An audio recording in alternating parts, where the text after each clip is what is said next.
तो चुनाव में आपको बता दें कि लगातार चुनावों के बीच सियासी सरगर्मी बढ़ती जा रही है और ऐसे में तमाम पार्टियों के बीच आरोप प्रत्यारोप का दौर भी जारी है। और ऐसे में ये देखना महत्वपूर्ण होगा कि जो फैसले तमाम पार्टियों की तरफ से लिए जाते हैं, जो बयानबाजी की जा रही है, उसका जनता पर कितना असर पड़ेगा। तमाम मेहमान हमारे साथ जुड़ चुके हैं, उनका परिचय करा देती हूँ। शमशी आजाद, नेता बीजेपी हमारे बीच जुड़ चुके हैं। मुन्ना खान, नेता कांग्रेस हमारे बीच जुड़ चुके हैं। प्रोफेसर कालीचरण, दलित समर्थक है, वो भी हमारे बीच जुड़ चुके हैं। अभिनव झा, पॉलिटिकल एक्सपर्ट है, वो भी हमारे साथ जुड़ चुके हैं। आप सभी मेहमानों का बहुत बहुत स्वागत है। सबसे पहले मुन्ना खान जी, आपका रुख करूंगी क्योंकि आप सबसे पहले तुष्टीकरण की राजनीति का आरोप, उसके साथ ही कांग्रेस की तरफ से जो मैनिफेस्टो जारी किया गया उसको लेकर भी कई सवाल खड़े किए गए, और अब कर्नाटक में जहां ओबीसी में मुसलमानों को शामिल करने की बात आई है उस पर भी सवाल खड़े किए जा रहे हैं। मेरा सवाल आपसे यह है कि यह जरूरी क्यों है, और अगर कांग्रेस ने यह कदम उठाया, क्या दलितों का समर्थन मिलेगा इसको?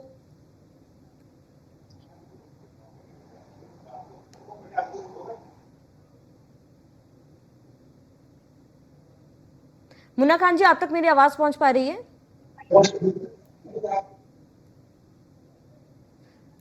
चलिए, मुन्ना खान जी तक आवाज नहीं पहुंच पा रही, जुड़ने की कोशिश करेंगे। अब प्रोफेसर कालीचरण हमारे साथ जुड़े हुए हैं, दलित समर्थक हैं। प्रोफेसर कालीचरण जी, आपसे जानना चाहूंगी, जो फैसला कांग्रेस के तरफ से लिया गया, आप उसे कैसे देख रहे हैं? देखिए, ये सब जो है एक तरह से चुनावी बयानबाजी है, और ये इस तरह का एक प्रयास उत्तर प्रदेश की योगी सरकार भी कर चुकी है। राजभरों के लिए, निषादों के लिए, केवटों के लिए इन्होंने यहाँ से पारित करके भेजने की कोशिश की थी। बिहार में भी इस तरह की कोशिश हुई दलितों के आरक्षण में सेंध लगाने की, लेकिन वो टर्न डाउन हो गया, उसका कोई औचित्य नहीं है। हाँ, ये सही बात है कि कांग्रेस और भाजपा इस तरह के कार्ड आपस में खेलती रहती है, और ये दलितों के ना ओबीसी के दोनों के हित में नहीं होता है। असल बात यह है कि मुसलमानों की इतनी बड़ी आबादी है और वहां पर पसमानदा गरीब हैं, उनको पिछड़े वर्ग में संवैधानिक तौर पर लिया भी गया है, तो उनको आपको आरक्षण तो आज नहीं कल देना ही पड़ेगा।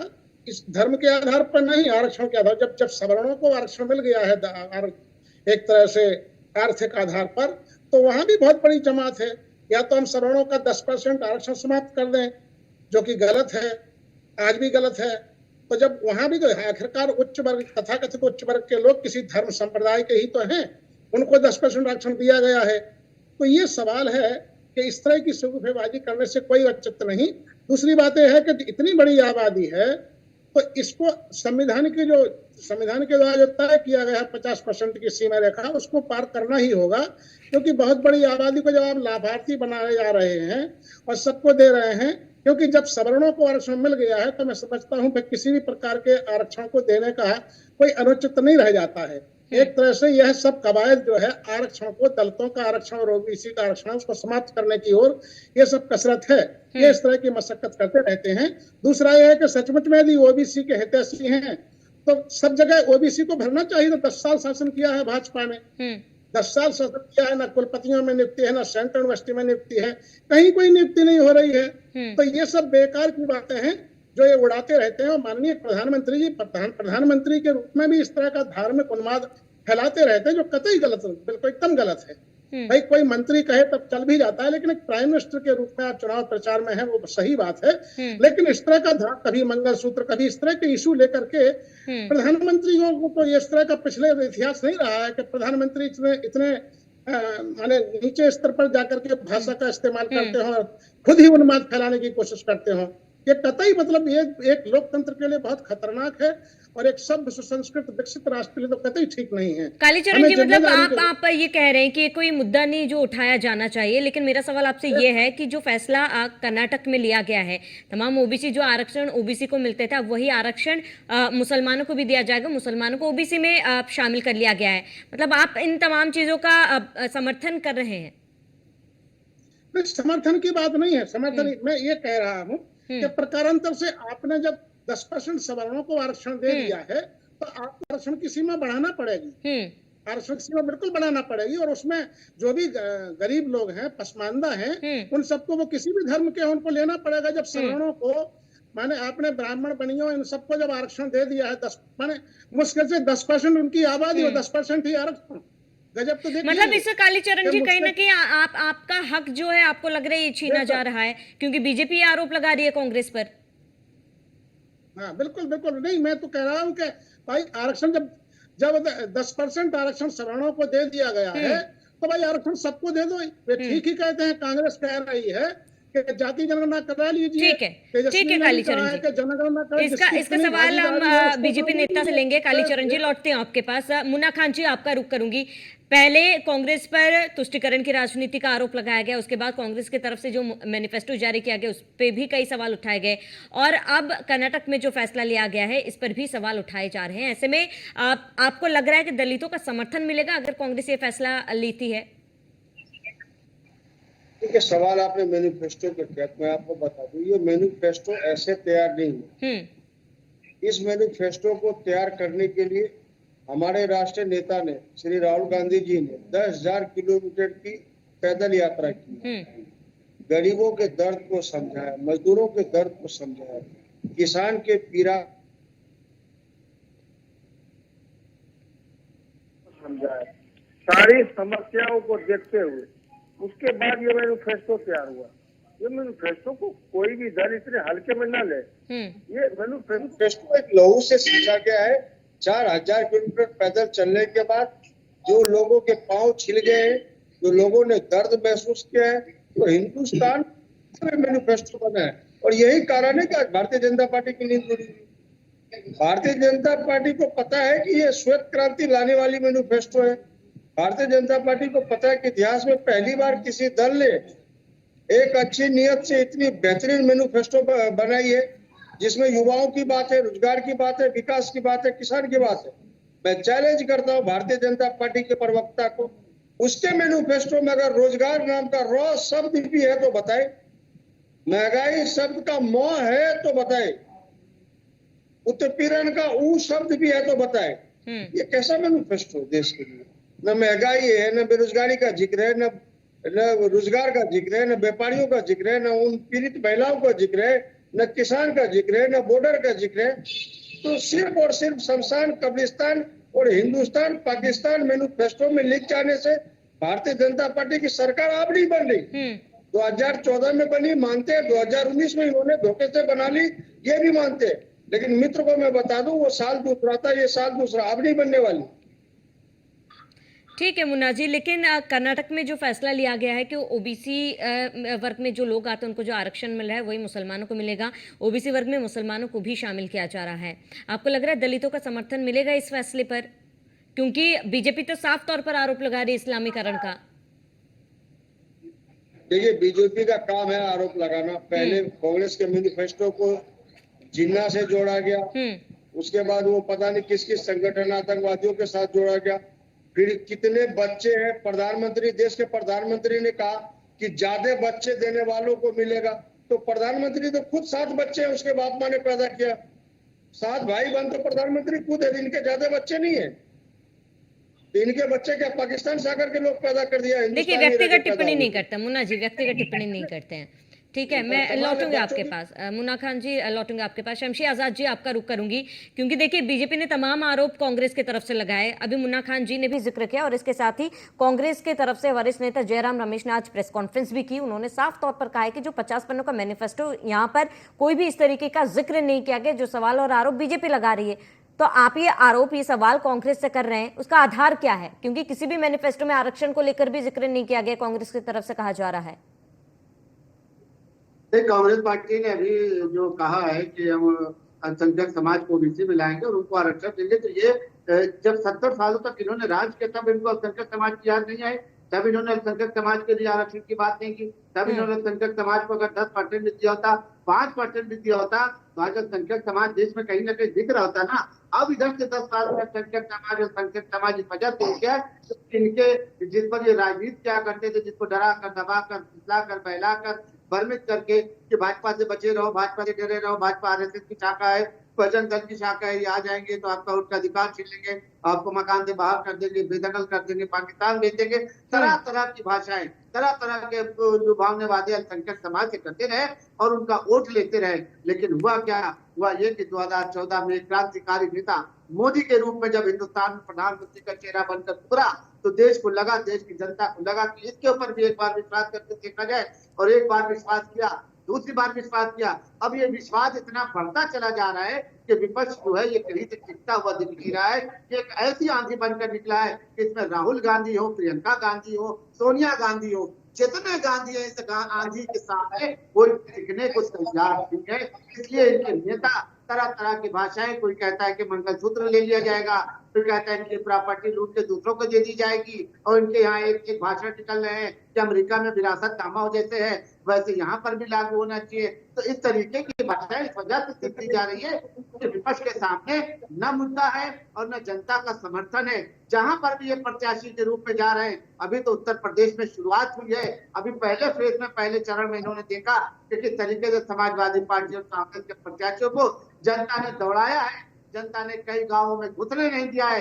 रात को छोड़िए के उजाले में भी समाजवादी पार्टी और कांग्रेस पार्टी के प्रत्याशी, क्योंकि जनता इनसे सवाल कर रही है कि आज आप मुद्दे जो गिना रहे हैं 2022 के चुनाव के बाद आप कहां थे, 2019 के चुनाव के बाद आप कहां थे। ये सारे वादे, सारे अल्पसंख्यक समाज आपको भाई लगने लगते हैं, सारे दलित को आप। लेकिन शमशी आजाद जी जो इस मैनिफेस्टो का जिक्र लगातार बीजेपी करती आ रही है, आज तो कांग्रेस ने साफ कहा है कि उस मैनिफेस्टो में आरक्षण का जिक्र ही नहीं किया गया है। नहीं किया लेकिन इनके नेता तो बोल रहे हैं। बात तो इनके नेता के बयानबाजी की है कि हर जगह पर इनके नेता जो है अल्पसंख्यकों को लुभाने के लिए जिस तरीके से बातें कर रहे हैं, जिस तरीके से उनको। मुन्ना जी जल्दी से शमशी जी को जवाब दे, उसके बाद अभिनव जी के पास आऊंगी जल्दी से। देखिए, मैनिफेस्टो में आरक्षण का जिक्र नहीं है। दूसरी बात मैं बार बार कहूंगा कि इस बार जो मैनिफेस्टो है वो श्वेत क्रांति लाने वाली है। ये मैनिफेस्टो एक नई क्रांति 2024 में लाएगी, इसलिए भारतीय जनता पार्टी की नींद उड़ी है। मैनिफेस्टो बहुत बढ़िया बना है और लोगों के इंटरनेट सर्वे से ये पता लगा है। ठीक है मुन्ना खान जी, लौटूंगे आपके पास। अभिनव जी हमारे साथ पॉलिटिकल एक्सपर्ट जुड़े हुए। अभिनव जी, क्योंकि देखिए दलित समर्थक हमारे बीच जुड़े हुए, उनका भी बयान आपने सुना, बीजेपी के तरफ से भी नेता जुड़े हैं उनका भी सुना, और कांग्रेस के नेता भी हमारे बीच जुड़े उनको भी आपने सुना। लेकिन आपकी राय क्या है? क्योंकि कालीचरण जी का ये कहना है कि चाहे अगर सवर्णों को आरक्षण दिया गया है तो इनको भी आरक्षण दिया जाए, और ऐसे में आप क्या एनालाइज कर रहे हैं इस तमाम मुद्दे पर? देखिए श्रावणी जी, जहां तक बात है आरक्षण की या अभी के दौर में जिस तरीके की घटनाएं प्रतिक्रियाएं आ रही हैं, तो सबसे पहला जो पॉइंट है वो मेरा ये है कि जब बिहार में तेजस्वी जी, नीतीश जी और कांग्रेस की सरकार थी तब इन्होंने कास्ट बेस्ड सेंसस लाया था और जातिगत आधारित जनगणना को बिहार में प्रेषित किया था। लेकिन जब वहीं Ashok Kumar Thakur versus union of India की बात करें तो वहां पे हर 5 साल में जातिगत आधारित कास्ट बेस्ड सेंसस को प्रमोट करने के लिए कहा गया था। लेकिन जब हम 2004 से लेकर 2014 तक देखते हैं तो वहां पर यूपीए की सरकार थी, उस समय में एक बार भी उसकी सिफारिश नहीं की गई। तो इस चीज से यह साफ हो जाता है कि जब जब चुनाव आता है, चाहे वो कोई भी दल हो, तो उनको जाति आधारित जनगणना व धर्म आधारित चीजें याद आ जाती हैं। तो फिर दूसरी तरफ आप जब देखेंगे तो 2009 में राज्यसभा में एक रिपोर्ट पेश किया गया था और उसके क्लॉज 8.2 में पारा 3 में यह कहा गया था कि जब हम वुमेन रिजर्वेशन की बात करते हैं हाउस में, सदन में, तो वहां पर उस पॉइंट पर सबसे वीक जो है, सबसे कमजोर जो हैं, वो मुस्लिम महिलाएं हैं। लेकिन आपको पता ही है हालात क्या है, हिमाकत हो जाती है, बातें हो जाती है, सभी लोग चुनावी भाषण में उसका जिक्र कर देते हैं, लेकिन धरातल पर जो योजनाएं आनी चाहिए, जो समाज के लिए, जो निचले तबके के लिए चीजें आनी चाहिए, वो नहीं आ पा रही हैं। सबसे पहले इसकी समीक्षा करने की जरूरत है। दल कोई भी हो, हमारा कर्तव्य यह है कि उस चीज, जो चीज आप लागू कर रहे हैं, उसको समानांतर सही रूप से धरातल पर ही लागू करना चाहिए। कास्ट बेस्ड सेंसस बिहार में हुआ, सबसे ज्यादा आबादी किसकी? यादव की, अति पिछड़ों की। लेकिन जब आप बिहार के हालात देखेंगे, जब यहां पर आकर के आप देखेंगे तो अभी तक धरातल पर कुछ भी नहीं है, लोग वहीं के वहीं हैं। तो ऐसे कास्ट बेस्ड सेंसस, ऐसे आरक्षण की क्या जरूरत है? क्या लाभ पहुंच रहा है? सबसे पहला पॉइंट आउट ये। दूसरी बात, जब हम सैम पित्रोदा वाले बयान की बातें हैं, 45-55 की बात करते हैं, तो वो तो सबसे पहले पार्टियों में फॉलो होना चाहिए। लेकिन हर दल में आप देख रहे हैं अपने अगुआ को आगे किया जाता है, चाहे दल कोई भी ले लीजिए, समाजवादी पार्टी ले लीजिए, बिहार में रामविलास पासवान की पार्टी, चिराग पासवान की पार्टी ले लीजिए, 5 में से 2 सीटें अपने खुद पे एक पे लड़ रहे हैं, ठीक है, दूसरों पे क्योंकि जीजे को अभिनव जी लड़वा आपने रहे हैं। सैम पित्रोदा का जिक्र किया है तो इसका सवाल मुन्ना जी से ले लेते हैं। मुन्ना जी, आप कह रहे हैं कि आरोप लगा रही है बीजेपी, तमाम बातें कर रही है, लेकिन आप ही के पार्टी एक बहुत वरिष्ठ नेता सैम पित्रोदा जो सामने आके यहाँ पर प्रॉपर्टी इनहेरिटेंस को लेकर इस तरीके की बातें कर रहे हैं, वहां पर कांग्रेस को कुछ कहना चाहिए था ना आगे आकर, अगर ये गलत बयानबाजी है तो। कांग्रेस ने तो किनारा कर लिया। देखिए, सैम पित्रोदा जी ने अमेरिका में बयान दिया, अमेरिका के लिए यही बयान दिया, उन्होंने हिंदुस्तान का कोई जिक्र नहीं किया। एक बात। दूसरी बात, अगर हिंदुस्तानी नेता अगर बाहर जाकर बयान दे रहे हैं तो क्या वो बयान मान्य नहीं होगा? तो फिर मोदी जी के भी वो बयान मान्य होंगे जो कहाँ पैदा हो गया हिंदुस्तान में। हिंदुस्तान कोई जगह है, सपोरों का देश है।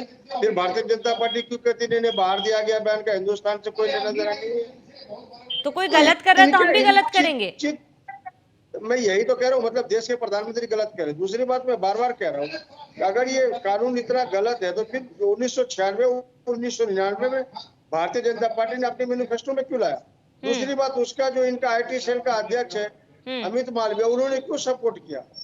जो जयंत सिन्हा थे उन्होंने बात कही थी हेरिटेज कानून लाने की, हेरिटेज कानून बनाने की, तो फिर मालवीय ने क्यों सपोर्ट किया? तो बीजेपी के कथनी और करनी से अब ये समझ में आ रहा है, बीजेपी अगर कहे तो ठीक है, बीजेपी न कहे और कर दे तो ठीक है, अगर कोई दूसरा कह दे तो वो खफा हो जाती है। जिस तरीके से ये आधार कार्ड का मसला था, FDI का मसला था, इसके लिए देश को काफी नुकसान हो रहा था।